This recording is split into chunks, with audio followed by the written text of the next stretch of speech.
कन्या कुक्षाद meditation instructor. ओम नमः शिवाय, जय माता दी। आज हम बात करेंगे पावर यानी कि शक्ति के बारे में। पावर को हम 3 फॉर्म से वर्शिप करते हैं।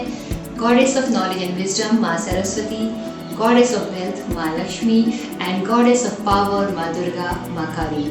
पावर वर्शिप करी जाती है फीमेल फॉर्म में एंड तीनों ही गॉडेसेस फीमेल हैं, गॉडेसेस हैं फाइनेंशियल, फिजिकल एंड नॉलेज। तो फिर क्यों ऐसा समझा जाता है कि फीमेल्स जो हैं कमज़ोर हैं, जब तीनों ही फॉर्म में जो पावर एग्जिस्ट करती है उसको हम वर्शिप करते हैं गॉडेसेस के रूप में। मेल फीमेल कुछ नहीं होता, सिर्फ सोच का फर्क होता है।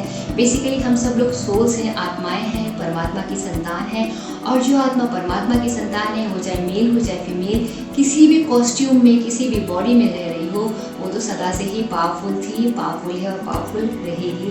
तो इसीलिए हमें किसी को भी जज नहीं करना चाहिए उसके जेंडर के बेसिस में कि वो पावरफुल है या नहीं। बेसिकली सभी पावरफुल हैं क्योंकि पावर एग्जिस्ट करती है हमारे माइंड में, हमारे थॉट्स में। हमारी मेंटल, फिजिकल एंड फाइनेंशियल तीनों स्ट्रेंथ हमारी बुद्धि पे निर्भर करती है, हमारी सोच पे निर्भर करती है।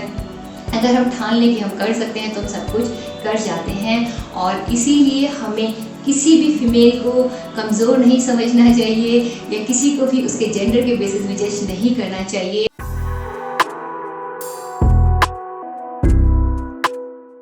एक बहुत इम्पॉर्टेंट बात है ये कि हम अगर देखें तो जो हमारे ग्रैंड पेरेंट्स होते थे, हमारी जो ग्रैंड मदर होती थी, उनके नाम के साथ बेसिकली देवी यूज़ होता था।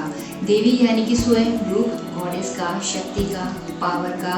लॉर्ड शिवा भी यही कहते हैं कि वो अर्धनारीश्वर फॉर्म में है जितना हमने देखा है। लॉर्ड शिवा का एक मैसेज है कि शिव शक्ति के बिना शव के समान है, यानी कि जो पावर है माँ पार्वती वो स्वयं भोलेनाथ की, लॉर्ड शिवा की शक्ति है, यानी पावर एग्जिस्ट करती है फीमेल फॉर्म में। और बेसिकली भगवद गीता में तो ये भी कहा गया है कि जो बॉडी है ये सिर्फ एक कॉस्ट्यूम है। आत्मा परमात्मा की संतान है और परमात्मा क्योंकि सर्वशक्तिशाली है तो आत्मा भी सर्वशक्तिशाली है। वो आत्मा की चॉइस है कि वो किस जेंडर फॉर्म में या बायोलॉजिकल फॉर्म में एंटर करती है, आत्मा किस शरीर में रिसाइड करती है।